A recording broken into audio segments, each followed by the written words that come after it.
The reduced U.S. military support means that Europe must step up defense spending. But the question is, who will pay for it? Now we deep dive into the new geopolitical reality in the next report. Take a look. Last week should have been the final wake-up call for Europe to up its game on defense security. This is a trend that started under Donald Trump's first presidency and has persisted with the Russian invasion of Ukraine. Now it appears to be continuing in Trump's second presidency with minimal US military support in Europe. The peace dividend that Europe followed over the years is seeing a quick end.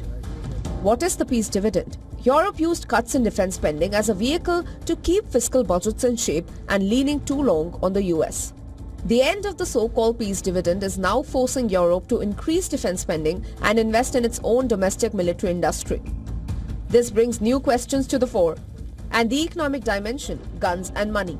European countries will be allowed to run higher deficits to finance the extra spending. However, this approach risks amplifying fiscal pressures. We have already seen that risk play out politically and economically in France and Germany. With the fall of the Berlin Wall and the Iron Curtain, Europe entered a prolonged period of disarmament.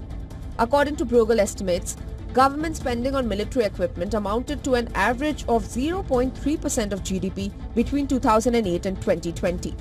The share of total defense spending in the EU dropped from 2.3% of GDP in 1990 to 1.3% in 2014. While the EU's total defense spending has increased since 2017, 7 EU NATO members still do not meet the NATO target of 2% of GDP. NATO has already indicated that maintaining the alliance's targeted military capabilities could require increasing spending targets from the current 2% of GDP to around 3.6%. Further increases can no longer be delayed after last week's events with Trump at the helm. The European military industry has remained relatively small and overshadowed by the broader economy. Since the Russian invasion of Ukraine, roughly 80% of the EU's defense procurement has gone to non-EU firms. Still, European defense stocks have surged to new records after more than doubling since the start of the Ukraine war.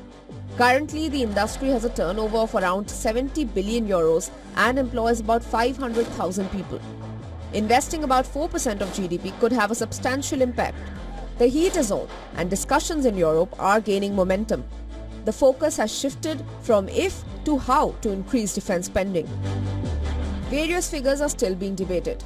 While the countries bordering Russia have called for 100 billion euros of immediate spending, European Commission President Ursula von der Leyen has mentioned 500 billion over the next decade.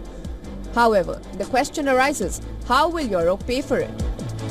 Experts say financing higher defense spending with austerity measures elsewhere in budgets or higher deficits looks like a dangerous social experiment.